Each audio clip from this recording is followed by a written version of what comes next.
এই যে হিন্দু মুসলিম লড়াই, যেটা আমরা শুনে আসছি সালতানাত সময় থেকে শুরু হয়েছিল, সেই লড়াইটা কিরকম ছিল? এটা একটা ভেগ কথাবার্তা, জানো তো। এটা একটা আমাদের সামনে একটা তৈরি করা হয়েছে।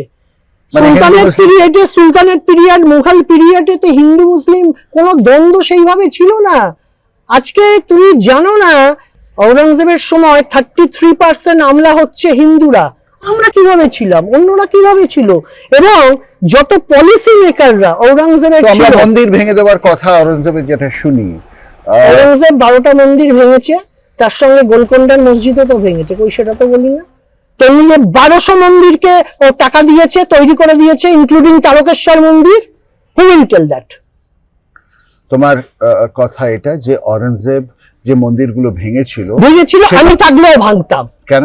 আমি থাকলে ভাঙতাম, কারণ সেইখানেতে গভর্নমেন্ট বিরোধী কাজকর্ম চলছিল এবং একজন রাজার কাছে সেটা অধিকার, যেখানেতে গভর্নমেন্ট বিরোধী, দেশ বিরোধী কাজকর্ম হবে সেটাকে ভেঙে দেওয়া। আজকে কেন মাদ্রাসার উপরে আছে গোয়েন্দারা নজর দেয়?